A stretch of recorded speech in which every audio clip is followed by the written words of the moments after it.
to Disambiguation. I'm your host, Michael Fawcett. Each week, we interview experts in AI, generative AI, and business automation to help business leaders understand how to use these tools for the biggest business impact.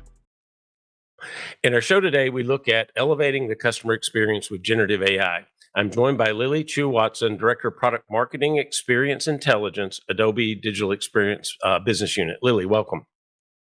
Thanks, Michael. It's great to be here. Thanks. Before we jump into questions, could we just have a little intro, maybe tell us a little about yourself and your role at Adobe? Yeah, sure. Well, like you said, I lead product marketing for Experience Intelligence. What that entails, I meet with customers a lot, talking to them about the breadth of AI that we've built out across Experience Cloud applications over the years. And then, of course, about the generative AI capabilities that we're building out and delivering today. I also do a lot of work internally with a lot of teams, right? So product management and product marketing for different applications, data science, marketing, legal, and all of that really in the pursuit of crafting like our go-to-market and strategy. Great, thanks. Yeah. So let's just jump into it then. Can you give us first, just to kind of set the stage, give us a bit of an overview on Adobe Sensei Gen AI and then how you've put that across the whole Experience Cloud? Yeah. I'll level set first about what Sensei Gen AI is, because probably most people don't know. It's basically our family of generative AI services within Experience Cloud. So in terms of how we're integrating it, we're always led by the enterprise marketer, right? And their use cases. So that's like our number one priority. In terms of how we have integrated it and how we're thinking about it, I can describe it maybe in like three different buckets. Okay. The first one is this idea of assistance, right? And it's probably how most of us initially learned about generative AI. So that natural language interface, right? Helping us. So we certainly want to give that to our customers, make it easier to use our products, ask questions, and get answers across our solutions. Okay. So I think there's definitely a lot of value in simply being able to eliminate time that's otherwise spent on repetitive tasks, right? Or tasks that are navigating the user interface instead of simply being more strategic. I think the other piece that I'm excited about when it comes to assistance is then incorporating more intelligence into that. So if you think about assistance from maybe like what I would describe as a more thin value perspective, it's saying, hey, create me an audience where the attribute exactly matches this value and this other attribute is this value, right? So you do save time. You certainly save time, and you don't have to be an expert in the UI to do that, which is great. But I feel like when you start to think about it more as maybe like KPI driven. So, hey, create me an audience of 10,000 people who are most likely to order in the next month, right? Then it starts to get really interesting, because in order to actually find those people yourself, you're actually going to spend quite a lot of time, right, doing analysis that you could now ask assistant to. So I think that's one category of generative AI capabilities that we're putting out there. Then the second piece is, of course, like the generation piece, right? Creating copy, creating images, but also creating the experiences, right? And then again, because, we're always thinking about enterprise companies and enterprise marketers, for us, making sure that what we generate is aligned with their brand, or oftentimes many brands within the company, like that's super important, right? So that's a key piece of how we're thinking about this. Our marketers are already using our Experience Cloud applications to create experiences today. So the key piece is we want to make all of this functionality as accessible as possible in the workflows they already know, right? So if we have a practitioner who's in Adobe Experience Manager, right, doing their daily job of, changing content on the site, well, let's make it easy for them to ideate, generate content to use directly in that workflow, right?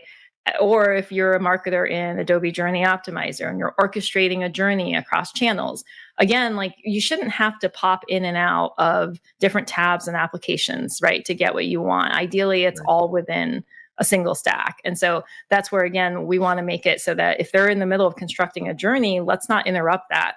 let's make it easy to generate content within that journey and keep moving forward on executing on it. One of the things you said that I think is really interesting, and does change the way we interact a lot with our applications, is this idea that it becomes a natural conversation with the application, instead of me trying to go through all these different steps of doing analysis, finding the right data, using that data set to build the audience segment or whatever. Yeah. So that, to me, that in itself is a big performance enhancer for the marketer. Oh, yeah, totally. And then, for companies who've already invested in these applications, I mean, they want more users in these solutions, right? Right. So the more we can do to sort of lower the barrier to getting people in and leveraging what they've already invested in, like that's good for both sides. The other area that we're focused on in terms of Gen AI is around measurement and insights too. And I think that's like a very key piece, right? So not only do we want to, again, democratize access to data to more users, right? So that if you're not an analyst, but you still want insights, you can get those now more easily. But I think the other piece is, of course, as people get deeper into generating content, generating experiences, this question of performance should be top of mind for everybody, right? So I think that's the other piece too, is, how are we understanding how experiences are performing, why some experiences are performing better for others, and then actually incorporating those learnings back into the generative models. I mean, I think that's the linchpin here, because at the end of the day, does it make sense to generate 10,000 experiences instead of 10 if you're not actually improving performance? I mean, I don't think so. It sounds like actually a huge headache. No, it sounds like a nightmare in some ways if you don't, right? A few weeks ago, I did an interview with someone from Informatica, and we were talking about this idea that one of the things that Gen AI is doing is really changing what we think of as analytics and how we interact with that. Yes. And what you just said actually sort of aligns really well with that too, that in fact, I'm asking questions of my data rather than trying to go through and learn some product or getting an analyst to do it for me with a more of a static sort of report. I mean, it's dynamic, it's real time. And that's how I want my data to be. I want to interact with it, right? So I think that's really exciting, actually. Yeah, and I think there will be multiple levels of users, right? The people who are power users today, I mean, enterprise user interfaces are challenging, but in some ways for a good reason, right? For all the flexibility and power that they want. But yeah, there are definitely other users where they're just never going to get to that point, but they still should be able to get answers out of that data too. Yeah, that makes sense to me, and I think that really does improve the user experience greatly by making you able to interact in a natural way. The other thing that you said was, and I think this is also really interesting because I watch brands struggle with this a lot, and especially enterprise, because there's so many variations across the whole business, and that's this idea of brand consistency across whatever content and interaction, material, communication, whatever that you're generating. You can have that consistent brand experience across all of those different touch points. Yeah, I mean, back in March and April when we were first having conversations, right, with a lot of companies about generative AI, I feel like that was the number one thing. Like, we're not going to just play around with random generative AI capabilities, right? Like, we have such a strong brand.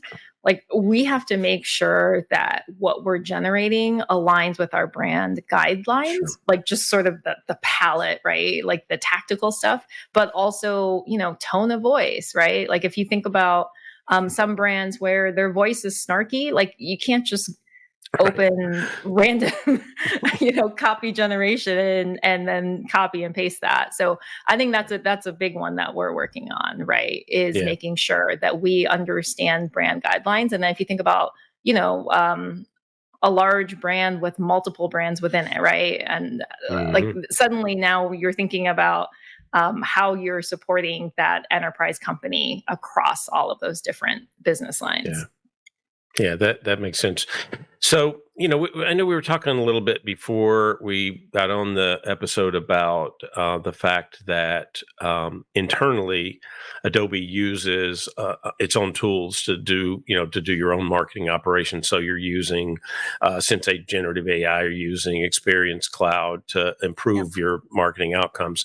Could you talk a little bit about that? I mean, I think that's really relevant for the audience to put it in the right context of here's what's really being done with those tools. Yeah, yeah, absolutely. I mean, I would say that we're working really hard right now to have folks across the company using our capabilities. But I would say probably for the Sensei Gen AI capabilities, they're primarily used by Adobe Marketing and Adobe Studio teams, right? So some of the things that are happening today already are generating content for blog posts, generating content in emails, generating experiences for display ads, and also thinking about how to further personalization at scale, right? So now we're thinking about not just, okay, one piece of content that we're going to put in this area. We're thinking about, okay, well, let's say we know the last Creative Cloud application they engaged with, right? That's pretty telling, right? If it was Premiere Pro versus Lightroom, for example.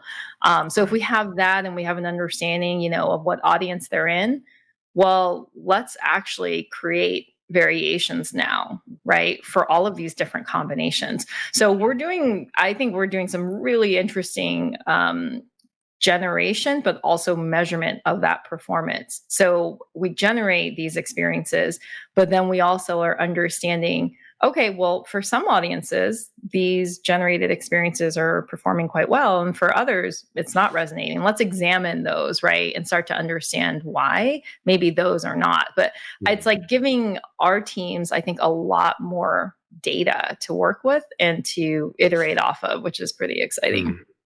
That to me, that's really exciting to be able to to take take that, test it, do whatever personalization, individualization you're going to do in a much more tightly defined segment, and then over time incorporate those metrics into it and improve your outcomes greatly, which is something that we've done in marketing for a long time to try to do this at a very rudimentary level, but to do it at this scale and with this Right. much accuracy and even just the speed of being able to iterate across is amazing. Yeah, it's really the scale piece that is incredible. Like I was talking to the product marketer who worked on one of these campaigns, and he was saying, they created over 80 variants. And the reality is that they simply would not have ever done this before, right? Because the time to do it, it just takes too long. You can't make the numbers work in terms of like the value and learnings you're going to get out of that. But they were able to get out the door in 7 days. So for him, it's Wow. like, wow, I'm learning so much more about more audiences, right, than I ever could have before. And I'm like moving so much faster and I can then Yeah. iterate on that, right? And all of it's data driven, right? So he's showing Mm. me like all the numbers. And so for anybody who's, likes to live in data driven marketing, I mean, this is what we just kind of couldn't do before, right? And then my background as well is in optimization, so Mm. like all of this really resonates. Yeah, I'm with sure. me. I'm sure. That's good. Well, the thing that I like, talking about personalization, I often shift the word a bit and start to talk about individualization because that's been my frustration. I think maybe just as a consumer too, that that personalization in the old definition wasn't that personal. Yeah. And now I feel like it is growing to the point where it really is individualized, or it is a small segmentation versus that kind of broader segment. So can you talk a little bit about generative AI enhancing personalization in your customer experience? I mean, maybe you have some examples of some of the ways it's impacted engagement and satisfaction. Yeah, well, I actually think back to that example I just talked about, right? Hmm. Where previously we probably would have put up what, 3 to 5 banners, probably just pick the top 3 to 5 audiences that we're trying to hit hardest and call it a day, right? So I feel like then being able to say, okay, well, we're going to go from 5 pieces of content to 80, right? If you think about, that's actually 5 audiences, right? As opposed to 80 audiences. So if you start to think about like the multiplier of how many people is behind, 5 audiences versus 80, it starts to get a lot more interesting, right? But again, I feel like we're really at the forefront. Like, I think what's interesting too, and what has already been a question over the last few years is like, is personalization effective? And at what point does it start to decline, right? So I think the idea of individualization, is that what you called it? Individualization? Yeah. I think the concept is really interesting, but I wonder like where that point is, right? Of like highest value against level of effort. Against effort, yeah. Yeah. I guess that's true. Where's the payback?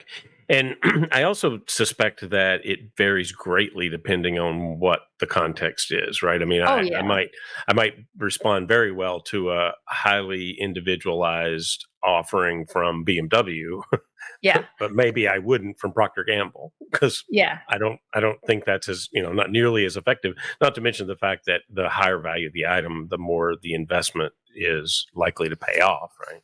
Yeah, and then also, I think there are so many ways of even thinking about individualization. Like, I don't think it's an insurance company knowing everything about me, right? Like, No, that I'm would not be sure I fine. wanna I'm see an fine ad without like that. Yeah. So I think it's interesting. I'm really curious, sort of how granular we can get. Yeah.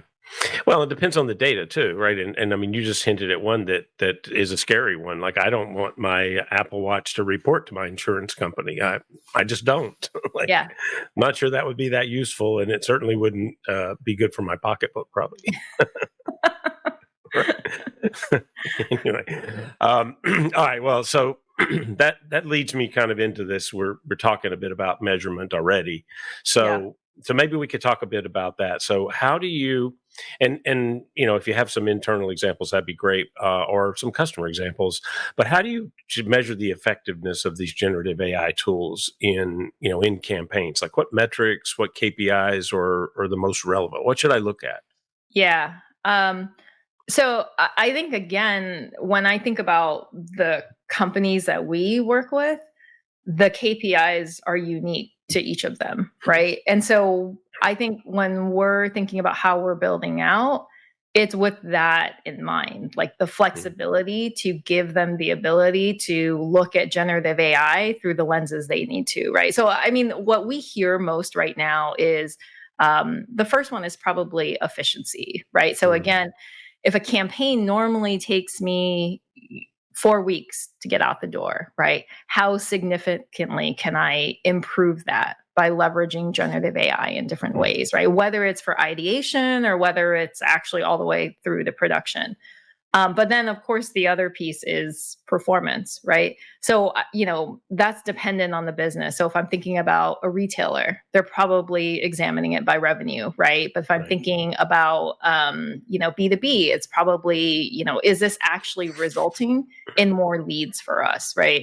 And so I think that's the piece that's unique about where we sit at Adobe, is that we have analytic solutions already, right? That all our customers are using. So we already have all of this performance data. And of course, if they're using our creative tools, right, and our content tools as well, we have this whole picture already within the solutions they're already using. So we're starting to understand, what experiences are performing best, but also breaking it down into why. So, we have AI to essentially break imagery down into metadata. So when you start to think about the why of it, it's like, okay, well, maybe we tested, 4 different experiences, right?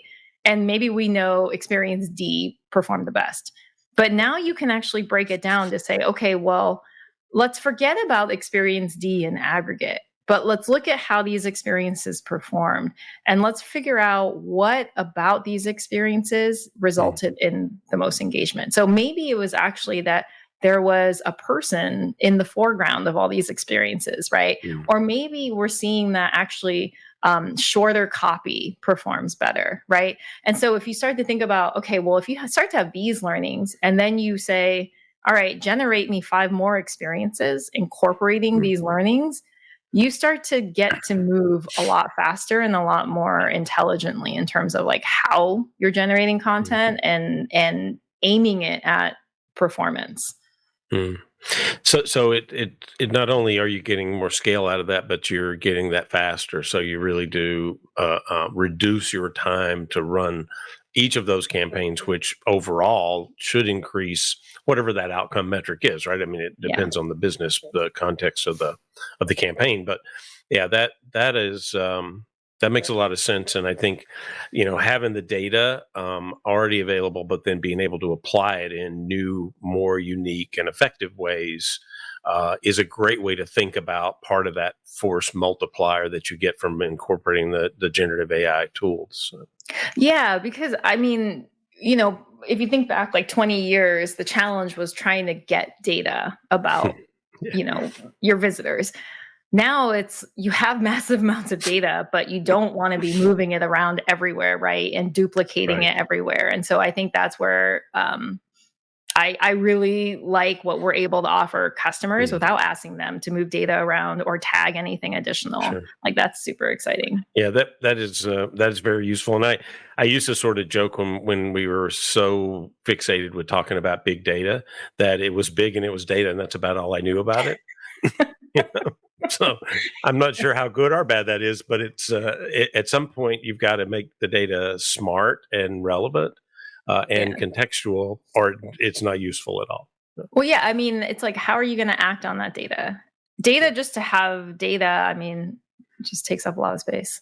It does, and costs money. So that's, good. All right. Well, let's change gears a little bit though. So because obviously a lot of benefit in applying these tools, and I think we're seeing a lot from force multiplier, from scaling, from effectiveness, all those different ideas, analyzing the data. But what about the other end of it, the ethical considerations, privacy concerns about using generative AI? How do you ensure compliance with privacy regulations, data protection regulations? I mean, obviously that varies a lot by geography, but obviously it's still something top of mind, especially for a lot of those global brands that you deal with. Yeah, absolutely. So we've been grappling with this for a long time and building for it, right? So, like you said, we have many global companies, and the rules are very different, right, from one country to the next. So the good thing is that because we've been working on this a long time, like we have a lot of measures in place for people to have regional control, right? And to decide, what data goes to what data center and like all of those components and user access roles, user groups, all of that. So what we build exists within that framework, right? So that certainly helps for the customers that we have today.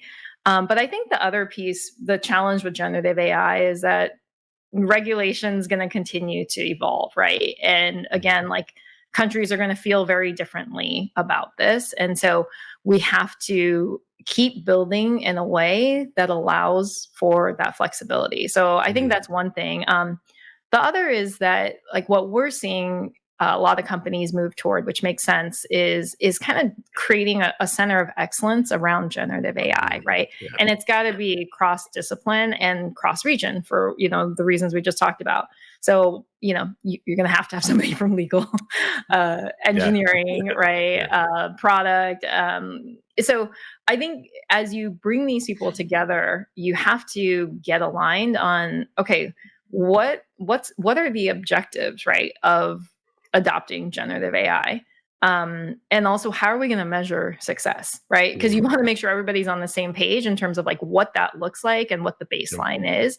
And then, of course, you need folks to define like what are the guardrails, right? Like clearly, no data going in can never go out into the public, right? That's an easy one. But I think companies that are moving in that direction very quickly, that's what makes sense to me, because otherwise, like, everybody is so excited about this capability that I think every company, ours included, right, initially saw a lot of people signing up for every which service on their own, right, and playing around.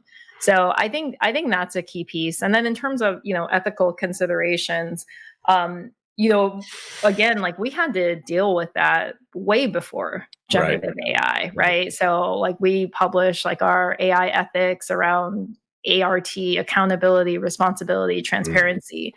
We've had a AI review board for a very long time. So already when a solution is incorporating any capability leveraging AI, it actually then goes through a process, right? And depending on how big it is and what it's doing, it'll go through a pretty significant review process, right? And that review board, right, we make sure is diverse, right? Because we've obviously all read a lot of stories about what happens when you don't have diversity through like many different angles. Yeah, a few episodes ago, I interviewed an expert in governance and compliance for generative AI, and then the person had actually at one point had a role in government around regulating AI, and then was now with a company. And one of the best practices that he shared, and I've used this with clients since then a lot, because I think this is simple, but something a lot of companies don't think about, and that is you should have your governance strategy for generative AI defined before you're using generative AI. Yeah. Don't build the plane while you're flying it. Yeah, that's a good analogy. I think it's So I mean, but I think a lot of companies have jumped into this, and maybe in some ways it's kind of like the way social tools got into the enterprise to start with. They just came in through the back door, but now we're starting to take a more mindful approach. Yeah, I mean, I laugh, but at the same time, it's good advice, and it is actually hard to do because everyone is so excited, and then of course, like, you're reading about the news all the time. You're reading about your competitors already getting started, right? Whether it's true or not, and so everybody is trying to push, right? So, I mean, I laugh, but like, it's a real. It's a real thing. No, I mean it's humorous at some level until it breaks down, and then I guess it's not humorous anymore. So Yeah, and I mean, we're definitely seeing a huge range in risk tolerance, right? In terms of the companies we're talking to on that. Yeah, and I mean I think that's typical in technology too, right? When I first start doing the experimentation, it's at a very loose level, but over time you start to realize where you have to build those guardrails and what sort of frameworks you have to put in place because of that experimentation, and hopefully soon enough that you don't have an oops that is somewhat embarrassing, because that is definitely not what you want, and especially at scale, right? So yeah, and like, in terms of how we're designing our capabilities, it is always with this idea of the human in the loop, right? Like, there's no thing that we're designing where it's like prompt to production, let's go, right? Like, it's very much a process that's integrated into a workflow that is led by a human, and we're just trying to create efficiencies, and that's very much a point in every conversation we have, because there are some companies who I think maybe would be on board with just like, let's go for it, right? But we're like, no, let's not do that. Not yet. No, not time. No, I like the term human machine collaboration. I think that's a very effective way to think about it for now. And I think augmenting is great, but replacing, someday there will be some things, of course, but in the short term, safer is better, I guess, is the way to say it. Yeah, I think generative AI gives people just a lot more capacity, right? That you have more time now to be strategic and creative instead of, pushing buttons repetitively. Yeah, exactly.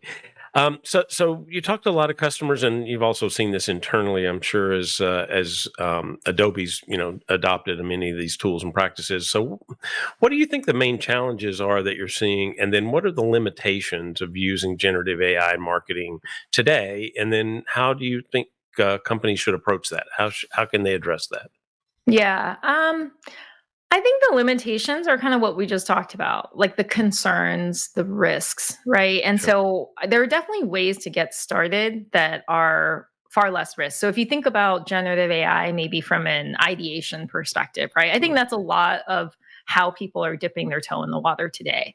And I think that's a great use case because well, you're a writer, I'm a writer. Like a blank page is probably the worst thing, It is right? the worst thing, So no question. yeah. So I feel like being able to take that away and say, all right, just start from somewhere and Hmm. get moving. Yeah. I mean, I know to me that's really meaningful, right? Like, I mean, in the past when I've had to try to get started, like I have writing books full of just Yeah. prompts, right? They're silly prompts. Usually whatever I write initially falls away. I end up deleting it, but Yeah. like it gets me going. And so I think like that kind of use case is a great one to get started with. I think other ones again are ones where it's people in the company engaging with generative AI, but you're not sending that out in front of their customers, Mm. right? Without again somebody having some level of oversight. So I think that's a key piece as well. Yeah. Mm. Yeah, I think that's good. I mean, I, I was yesterday. I was like, okay, what am I gonna? I like to do 2 or 3 blog posts a week, and I'm like, okay, what am I going to write about? Because I've written a lot about generative AI over the last 6 months or so, and I had a blank page, and I literally just couldn't come up with a topic. So I did go to one of the Gen AI tools and go, okay, give me a list of really good blog topics on these 5 topic areas, and immediately I had something, and I've written, and it's just about ready to publish. So it's such an acceleration in Yeah. such a simple way, right? Because it's not something I couldn't have thought of on my own, but I just didn't think of it. And Yeah. that little bit of nudge makes such a difference. Totally. No, I had a really silly task yesterday. I had to come up with a fictional company name and I sat there and I was like, I don't know, right? Like, I mean, Mhm, where am I going to get mhm. this from my brain? Then I asked for some ideas. I didn't use any of them, but it just like, it's like, okay, right. Like, let's just get this done. Yeah, it's like having a collaboration partner in a world where I used to go to an office and used to sit around and talk to people, Yeah. and so it does help me. Yeah, I think that's one of the biggest changes I've seen in just the simple use of it in an everyday way. So yeah, Yeah, and that's interesting. that's that's what I want our assistant to play the role of as Mm, well, right? Because again, like if a marketer is in our solutions and they're like, audience, what audience, right? Or you know, yeah. a journey, which journey? I mean, I think being able to engage with this assistant to ask, right? What are attributes of the top performing journeys over the last 6 months, right? Great. Okay, I have an idea, right? Or okay, well, looking over the last 6 months, what were the pages that people touched the most prior to converting, right? Okay, let's think about like how we can further optimize those pages. Mm. So I love the idea of there being this person to or this thing, I guess, to just like augment our work and make us smarter and faster. Yeah, I think I'm going to name mine because I do get tired of calling it a thing. So I know a thing feels very rude and it does impersonal. seem rude. I don't, it's not, it's impersonal. Yeah. Well, so that's really all the time we have today. But I could definitely keep going, but I suspect we'd lose the audience at some point. So, but I do have one thing, Lily, that I always do at the end to just a way to help the audience a bit. So, do you have a recommendation for somebody, a thought leader, or an author, or mentor, somebody that either has influenced you or that you think would be really useful for the audience to read or listen to? Oh, interesting. So I it's not in the realm of AI, Yeah. but a book that I return to actually a lot over decades now is a book called The Writing Life by Annie Dillard. She wrote Pilgrim at Tinker Creek. She's an essayist, and her work is gorgeous. But there was something I read, I think, like over 20 years ago now, that has always stuck with me. And it's this line: how we spend our days is, of course, how we spend our lives. And it's just this reminder to me always, like, am I spending my time well, right? Am I doing the things today that I want to do, like in my life? So that's, not related to AI, but I actually think like I just love her work, and it's something that has really stuck with me. Yeah, no, that's great. And definitely doesn't have to be AI related. I think that's really useful. And, like I said, just trying to help people a little bit as they live their lives and continue to evolve and learn. So, Lily, great conversation. I really, really appreciate you joining me today. Thank you, Michael. Thanks for having me. Okay. And that's the show for this week. Thank you all for joining. Remember to hit that subscribe button. And for more on AI and other software research reports and posts, check out the arionresearch.com/blog and /research reports. And don't forget to join us next week. I'm Michael Fawcett, and this is the Disambiguation Podcast.